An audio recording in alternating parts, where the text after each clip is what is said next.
Shqipëria mbetet një nga vendet me çmimet më të larta të karburanteve në rajon, e nxitur kjo nga barra e madhe fiskale mbi lëndët djegëse. Shifrat e Ministrisë së Financave tregojnë për 620.000 ton karburant të zhdoganuar deri në tetor të vitit 2025. 72.000 ton më shumë krahasuar me tetorin e 2024-s, e ndikuar nga rritja vit pas viti e flotës automjeteve dhe për shkak të mungesës së politikave për transport publik. Tregu i karburanteve vijon të vjel një pjesë të mirë nga të ardhurat e qytetarëve.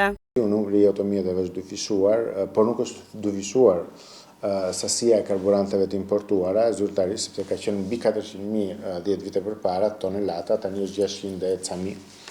Tregon që në fakt ka një efekt këtu që vjen nga dy aspekte, një nga importimi i makinave elektrike, dy nga ulja e aktivitetit bujqësor që ka 5 vjet që ka rënje nga viti në vit. Bazuar në këtë qarkullim, vlerat që pikat e shitjeve të karburantit gjenerojnë variojnë nga 200 milion deri në 90 miliard lek në vit. Të dhënat financiare të deklaruara në Qendrën Kombëtare të Biznesit tregojnë se për periudhën 2020 deri në vitin 2024, për 4 kompanitë më të njohura në vend, vlera e fitimit ka arritur në 7 miliard lek. Krahasuar me xhirot, vlera e fitimit nuk rezulton në rritje nga viti në vit. Viti 2022 rezulton me humbje për 2 nga kompanitë dhe me fitimin më të ulët për 2 kompanitë tjera. Por pse në bilancet e kompanive të naftës ka një raport të shdrejtë mes nivelit të xhiros dhe fitimit? Konkretisht ne kemi drejtorinë e përgjithshme të tatimeve dhe drejtorinë e përgjithshme të doganave. Këto problematikat evidentojnë, pra këto bilanca janë të besueshme.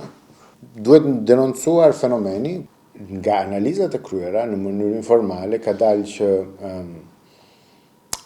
si themi kur ne marrim 1 litër benzin ose naftë, vetëm 80 deri në raste të caktuara nga karburantet të caktuara ose në benzinate të ndryshme deri në 85% të benzinës ose naftës është puro. Pjesa tjetër është e papërpunuar, e hedhur dhe e misheluar me benzinën e pastër. Fitimet që u shkojnë kompanive, sipas ekspertëve, janë edhe ato nga sasitë e naftës kontraband.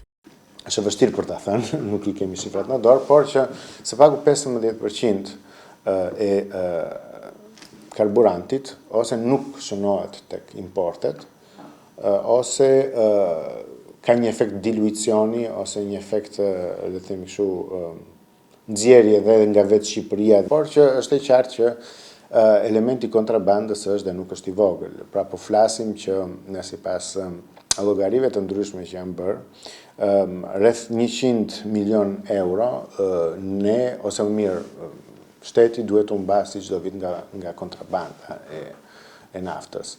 Kështu që 100 milion euro që të kuptojmë bëhet fjalë për së paku 100.000 ton, 90.000-100.000 ton. Në harkun e 4 viteve të fundit, 1 litër naftë është luhatur mes 175 dhe 215 lek për litër, ndërsa 1 litër benzin mes 170 dhe 200 lek për litër. Karburanti është ndër mallrat e akcizës me sazinë më të lartë të importuar dhe konsumuar në vend. Të ardhurat nga akciza për vitin 2025 ishin 6.2 miliard lek më të larta krahasuar me vitin 2024, ku kontributin kryesor e dha importi i karburanteve.